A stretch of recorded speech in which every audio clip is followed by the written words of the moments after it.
Oh, hello. It says you're live. Wasn't supposed to be live. They've changed this so much. Hi. It is close to midnight on the 10th. Uh, so I decided to give an update. My good friend Tasha has been after me to make videos. And I'm like, yeah, but I suck at it. And I always find some kind of reason not to do it. But here lately, nobody has been seeing me. I haven't been on social media. Um, I've barely left the house, but I have put the house together mostly. And I did a video, a fast walkthrough, uh, and it didn't come out well at all. Yeah, it doesn't that figure. So I'll try it again tomorrow with daylight. Um,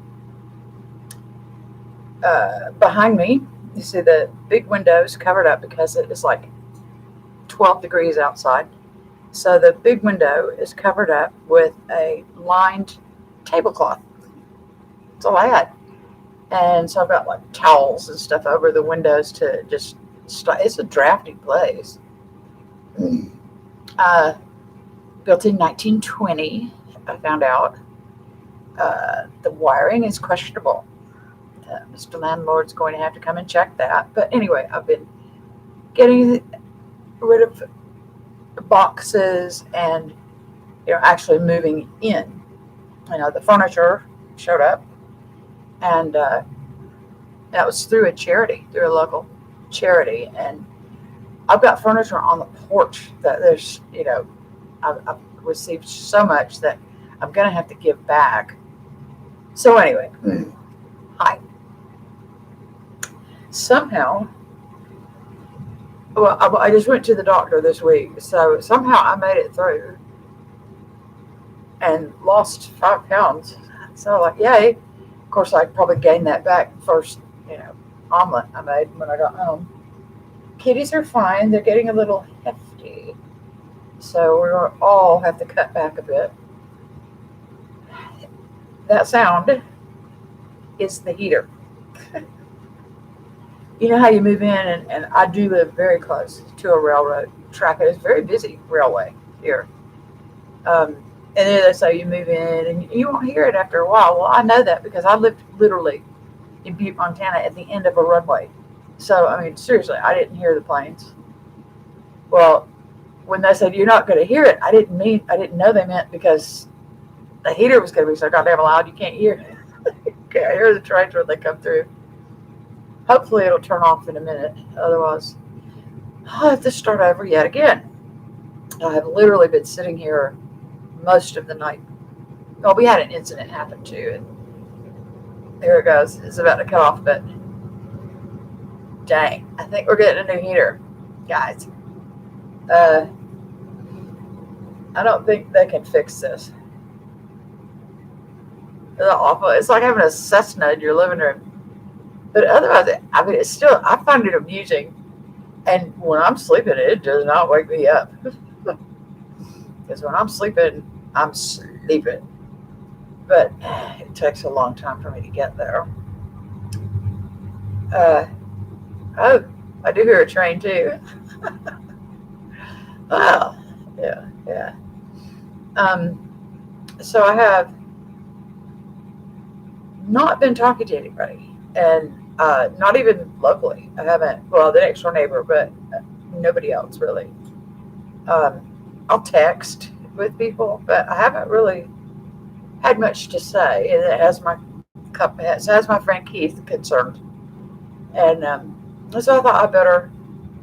Now that I went to a doctor and got some stuff confirmed, I thought I better come on and let's talk about it. The old lady, what's going on with the old woman? No, this lamp behind me does not look like that all the time. I just had to do something because it was so bright when it was on, but otherwise it was black behind me, and I'm wearing black. So, I mean, I literally look like, a talking head. So anyway, what's been going on? Now, I know depression. I've had depression. but I don't have cyclical depression. And those who say, and if they're, well, that's what you're doing and you're cycling, are not qualified to say that. They are in no way trained or qualified to tell anybody really what they're doing. But no, the depression that I've always experienced has been situational. It's just been either post, chaotic, or what it has been here lately. And I knew that's what it was, but I tend to want to find out on my own, and I didn't feel good on top of it. And after this year, especially spending most of May in the hospital, I just knew it was time to go to see a doctor. That something was up, and well, sure enough, it is. The thyroid is off the charts. It's just wanged around the opposite direction, so it just stops. It's just like it's gone the opposite direction now, and so we're going to have to adjust because now it's receiving too much of the stimulating hormone through the medication. So now we've had to cut back. And the only thing I can attribute it to is altitude and the water. That's all I can attribute it to. So I always start this whole journey again. But here at town, there's more than one endocrine. So I can go to an endocrinologist and we'll get it worked on. So that was going on. So moving in furniture, I threw my back out. That was 2 weeks laying just nothing going on. Like I say, this place went from looking like, what do they call them in England? Where they like break in a place and they just stay there, or it's like a crash place. Or is it, what do they call it? A squat? It went from looking like a squat to when I threw my back out, it went from looking like a squat to being in an episode of Hoarders. The entire apartment filled up with furniture. The charity that we went through for low income came through, and while my back was out.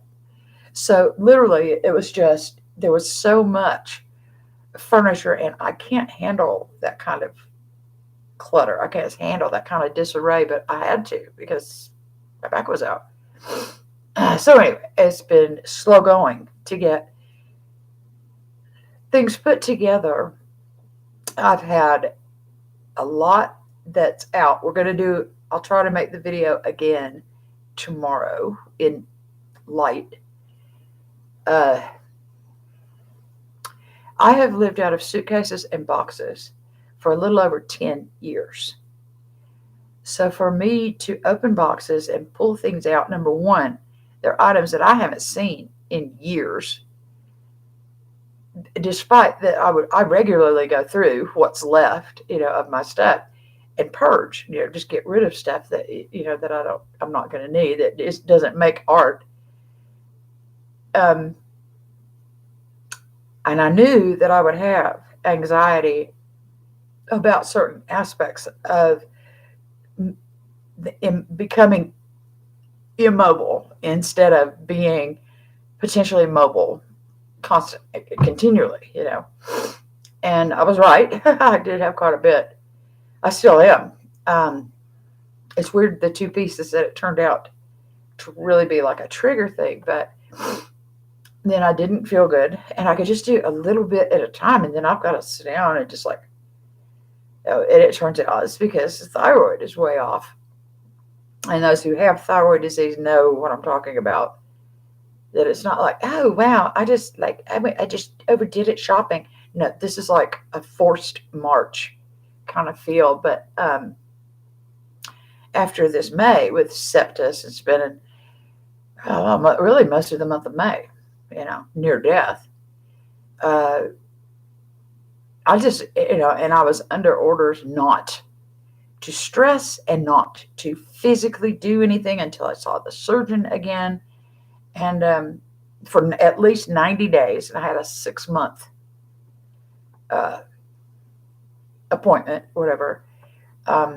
It was 2 months after that ordeal in May that I was here. So I kind of didn't follow those orders. I had no choice. But so I didn't feel good, and I quit talking to people.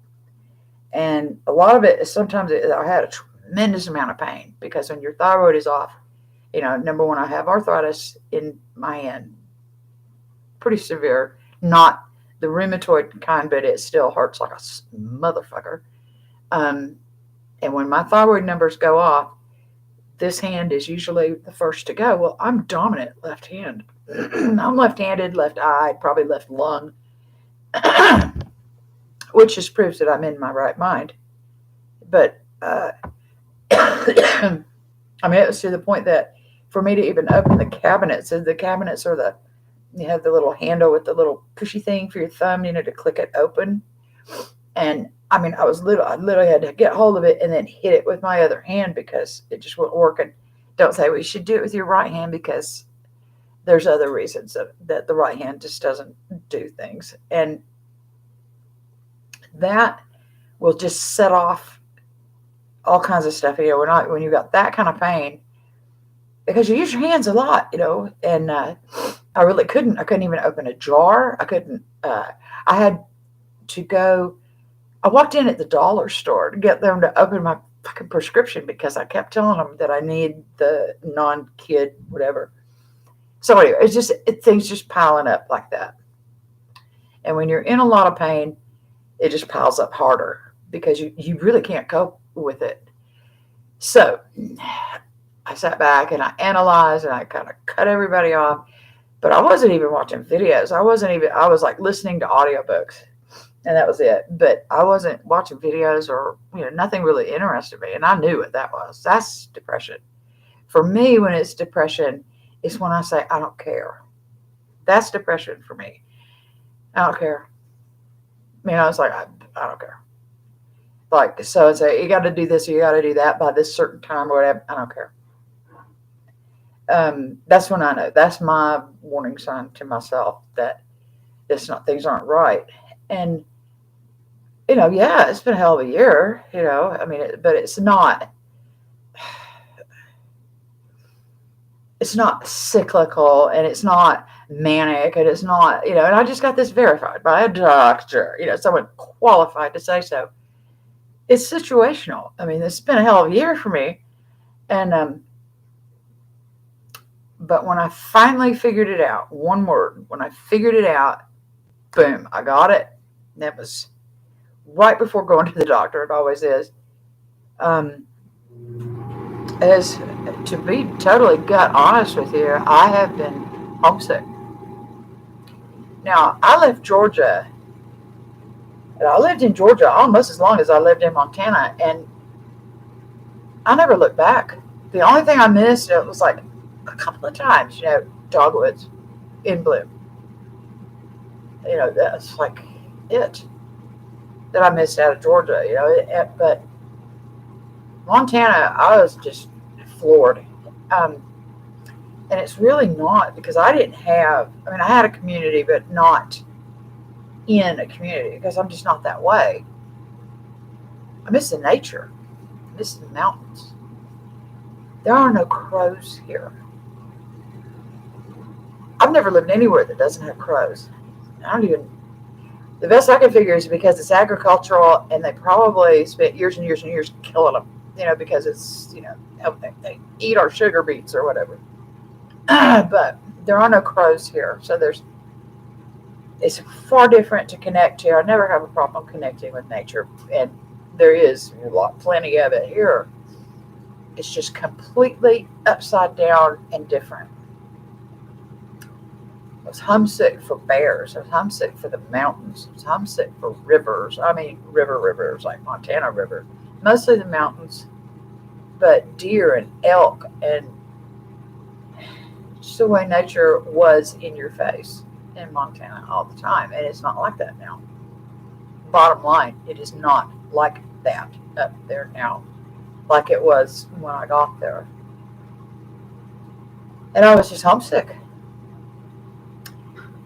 the stars, even the sky is different, and things are in different places and all that.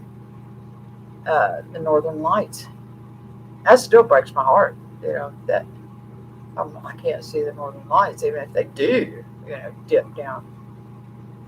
And finally, with the pain and then the thyroid and all that, it finally got to me. And so it's been close to a month probably that I could feel it. I was just getting further and further away from people, from communicating, from even wanting to, communicate.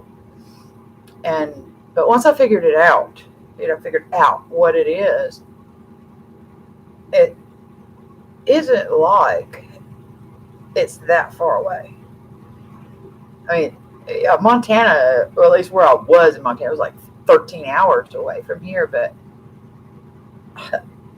Colorado is like 3 hours away. So it's not inaccessible for me to go someplace and find a river, mountains, trees. It's not going to be that impossible. But for right now, nature and the climate, I could feel it. It is trying, and I'm trying to connect and make that connection. And I just got fucking homesick. I left Georgia. I never looked back. I never missed it. But because the Georgia that I grew up in had been destroyed before I ever left. I mean, it's gone, corner to corner, gone. Nothing but like little pockets of what was, that they call parks, state parks, federal parks. It was all gone, and pretty much the East Coast is. But yeah, so I just took it hard, and that's what it's been. I'm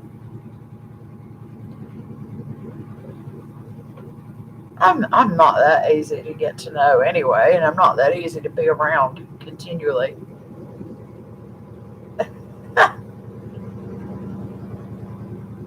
But it's always entertaining. So anyway, I went to the doctor, spoke with her, talked to her, set it up, and said, "This is going to take more than half an hour. I need some time. I need to carve me out some time." And she did. Bless her heart, she did. And we talked about thyroid stuff. We talked about we talked about history, and they actually have like mental health care here. I mean, there's a huge hospital. There's to be such a small place, and for me, that's not the issue. The issue is nature. So there's a big bird preserve. There's like a man-made reservoir, and it's set off in the winter as a reserve where birds flock and they like breed and stuff. But you can get access, to trees, water, and creatures in an unrestricted kind of way. But I mean, you can't go like bother them or anything. But only an idiot would.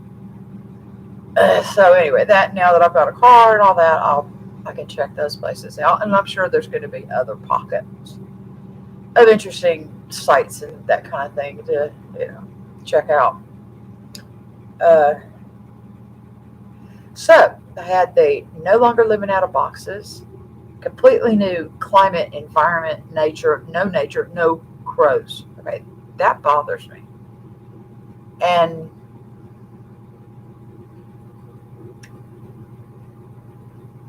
I mean, the people here are everything that they aren't in Montana. And yet the nature here isn't everything that Montana is. So it's like it's switched. And I'm just feeling kind of long in the tooth to be doing this again. But my next door neighbor is young. I mean, I don't know how old he is, but they're young. They're in their 20s. Just had their first baby. I showed up just in time for that. And he is a gifted artist. Gifted. And I'm like, oh, sure. I mean, this guy's a totally natural, no school, no nothing. He just does this amazing work. And I'm like, okay, so other than, you're still young and everything, I still totally hate you. But he has been hungry for anybody, and so is his wife, hungry for anybody to talk art with and to hang out and do artistic stuff with. And I live literally a beer can throw away from their house. So that's not an accident that I'm in this neighborhood. And he's an abstractionist. And we're already planning shit to do this summer. And I don't know how the hell we're going to do it with them with a new baby. But it's like right there. As I said, let the mundane have barbecues. We're going to get together and we're going to do mosaics. And we'll do abstracts. And we'll do it while the baby's napping, and then you guys can do tag team, whatever, because I don't do babies. But hell yeah, we'll do that. Let the mundane do whatever it is that they do. And he gave me 2 canvases. He actually gave me more than 2, but one of them, there's no way I'm just sewing over that one. It actually has some of his work on it. I like it, and so I have to find a printer and reciprocate, some. And yeah, so that's like a huge blessing. And um,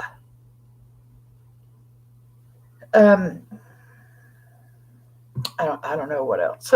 There was another meeting of the Artist Guild, which still makes me smile because I can't not think about Terry Pratchett every time I say any kind of guild. But true, but I didn't go to the meeting because I got that weeks mixed up, and which is fine. I haven't made any art yet. I did start back in the journal, even if it's just like 1 or 2 things that I hate, but it's really hard when your hand hurts. And I mean it hurt just to hold the pen. I would have to actually work with it a bit, or I've got it's a sock and it's got rice in it and you put it in the microwave. Oh, of course, guess what fritzed out a couple of weeks ago? The microwave. Yeah. You just can't get a good free microwave anymore. And so if I don't have the microwave, I don't have the sock. So I've been holding the heating pad, And I knew this weather was coming because, those who know me know that I am more accurate than Doppler, and usually several days ahead of them, at least as far as that kind of change. And I knew it was coming because every bone hurt. So that's where I've been. That's been the deal. Hey, Hendry. The cats are getting CHUNKY. So, but we have had more time to play. And I have been gaming with Hendry.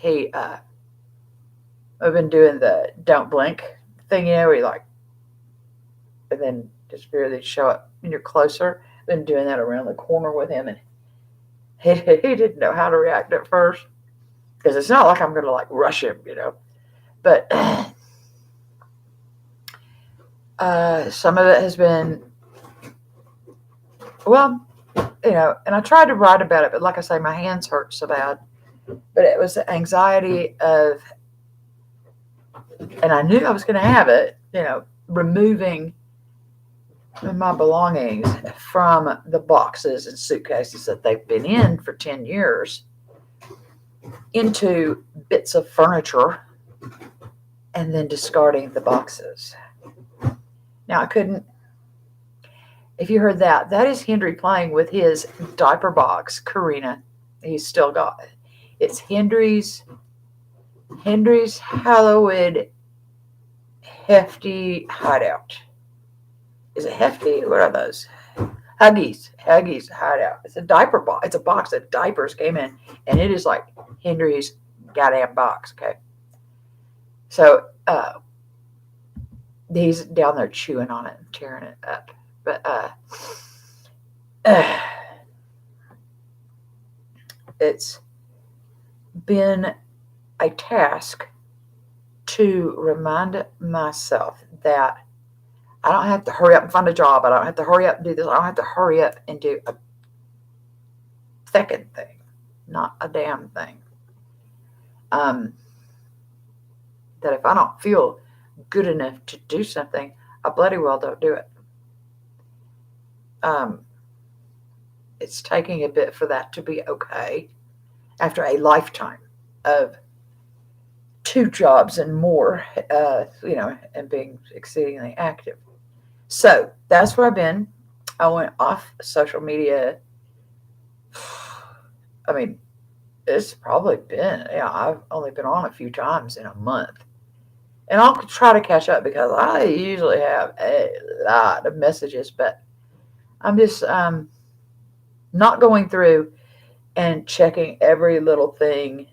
I'm just like glancing through it. And some days I could come on and just take a look and just go, okay, yeah, we're not doing that.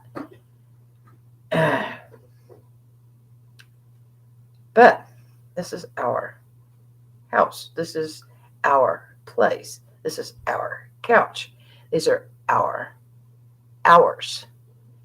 And this is mine and the cat's first time that, like, I flipped out a few weeks ago that Mystic, like, climbed up in my lap and actually, like, laid with me. She's never done that before. And then I realized, I was sitting on the couch and I realized we've never had a couch. The couch was always off limits to them, no matter where we lived. So we're doing new things too. And all depression is not cyclical, and it's not automatically manic depression, and it's not automatically this or automatically that. Sometimes everything turns to shit and you get bummed out about it. And that is also called depressed. And that's the kind of depression that I get. And it just pisses off people who, armchair psychologists. But the docs just said Wednesday of this week. Yeah, that's plenty to be bummed out about. So, my friend Tasha has been after me to make more videos, start doing that again. She is such a blessing for many reasons, but for that one in particular. So expect at least little short things like this as much as I can stand. Because I do have some shit to talk about, but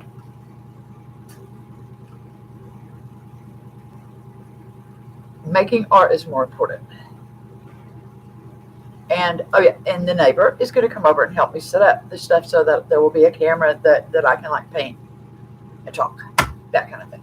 And I'm like, yay, finally. In fact, he's got several bits of equipment over there that he's offered, to either let me use or come over and set it up, or however we want to do it. And I'm like, who is this kid? But what a blessing. What a blessing that they are next door. And I think that'll do for right now. Tomorrow, during daylight, I will try yet again to make a video and just a quick walkthrough. I'm telling you, the last one I made, and I deleted it, was only, I think it totaled out at like 7 minutes. I mean, it does not take shit to see this whole place. But I think I need to do it when it's not 18 degrees, when there's not stuff going on with these others that are in this neighborhood. And there was. And it won't be tomorrow. The lighting will be better, etc., etc. So, there you go.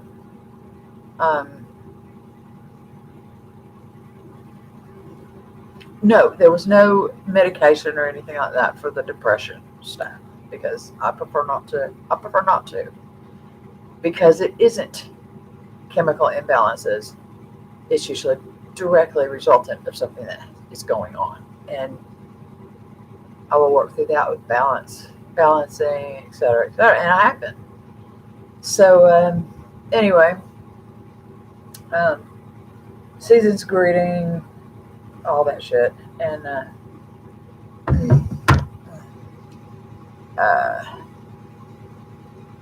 yay, 0 viewers. So anyway, thanks a lot. There will be more probably this weekend, and